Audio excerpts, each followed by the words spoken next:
Paz e graça, amados do nosso Senhor Jesus Cristo e na comunhão do Espírito Santo. Amados, neste momento nós vamos falar da Páscoa. O que é Páscoa? Quando foi instituída ela? Por que foi instituída? Para quê? Algo interessante nós vamos observar acerca da Páscoa. Páscoa.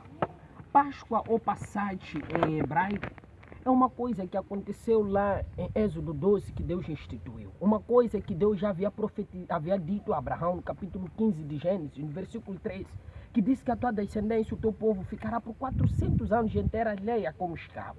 Porém, eu vou punir a terra que os estiver escravizado.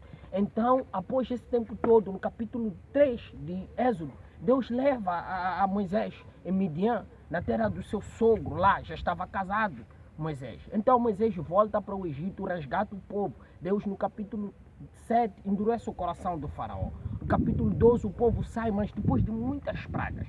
E a última praga estava por vir, a praga da morte do primogênito. Anjo da morte. Uma história muito interessante na Bíblia, conhecida por muitos.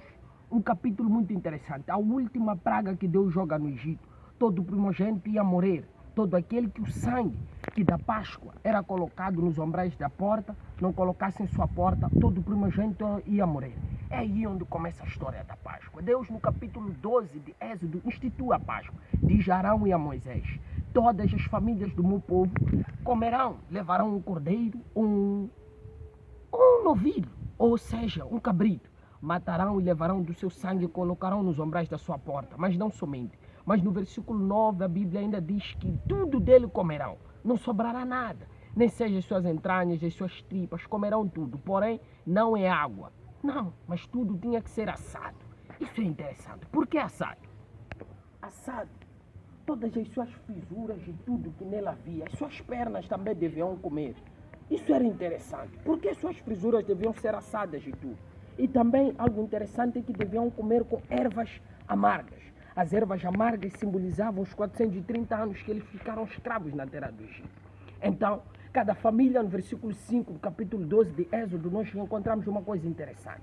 Se a família fosse pequena demais, que não podia acabar um cordeiro, um novilho, um cabrito, devia juntar-se com um vizinho mais próximo, que também a família era menor, e que também deviam compartilhar do cordeiro, ou seja, um cabrito ou um cordeiro. E também aquelas famílias dele não podia sobrar nada. O que sobejava até o dia seguinte devia ser queimado em fogo e jogado fora, porque não servia mais para comer. E o novilho já sacrificado devia ser comido até o dia seguinte, porque a partir do dia seguinte não servia mais para nada e devia ser queimado. E o sangue do novilho devia ser espargido nas portas, nas ombreiras, como eu já havia dito. E após ser espargido, uma coisa interessante, toda casa que não havia aquele sangue, o primogênito da casa morria, quer seja do gado, do cão, do animal ou até da pessoa.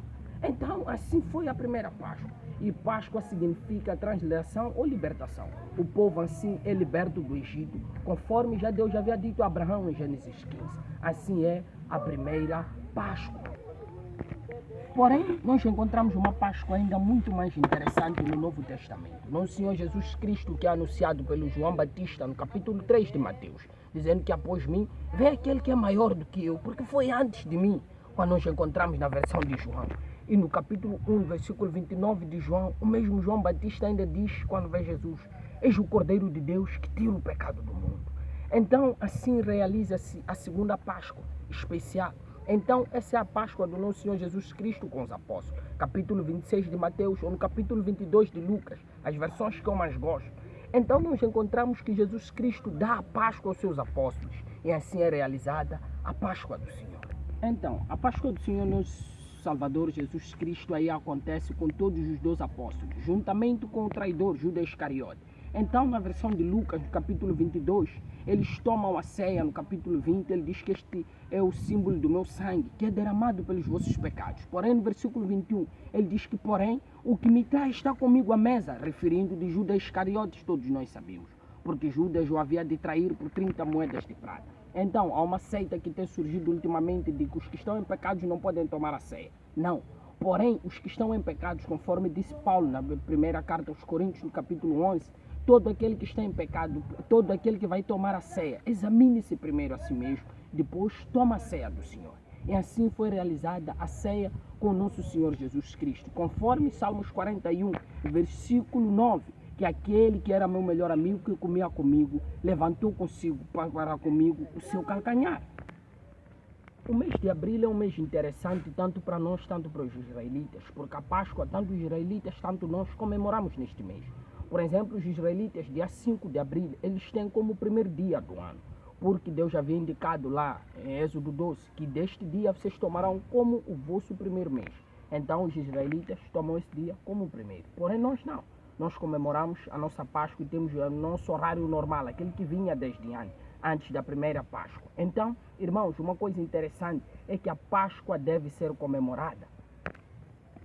Quando falo em comemorar a Páscoa, neste momento do Covid-19, eu estou a falar de uma coisa que cada um vai realizar na sua própria casa, porque os templos estão fechados, as igrejas estão fechadas, maior parte delas, não todas, claro. Aquele que a sua igreja ainda está aberta, vá à sua igreja, comemore sua Páscoa, porém, aquele que a sua congregação está fechada, compre um vinho, compre um pão, comemore a Páscoa do Senhor.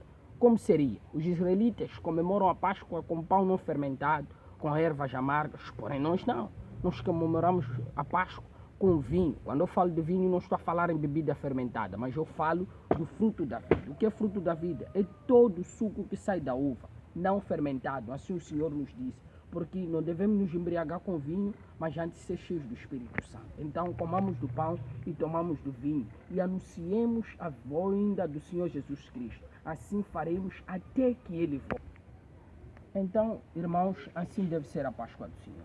Então, irmãos, neste momento também eu vou falar lá no nosso canal, é um canal iniciativo, estamos a começar, vamos colocar mais ensinos. Quanto às perguntas, coloque lá as perguntas ali embaixo no comentário, vamos ler todas e responder cada uma. E vamos fazer o mais rápido possível para que as questões quanto à Páscoa sejam respondidas antes da Páscoa, para que saibamos como comemorar a Páscoa. E também, irmãos, não se esqueça de se subscrever no canal. Em inglês é subscribe.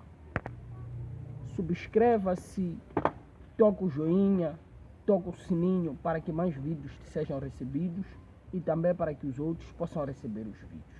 Assim será. Paz a todos os irmãos aí, paz ao irmão Adriano aqui, meu ajudante, assim posso dizer, se me é permitido, e também a paz fique com todos nós. Em nome de Jesus Cristo, na comunhão do Espírito Santo. Amém.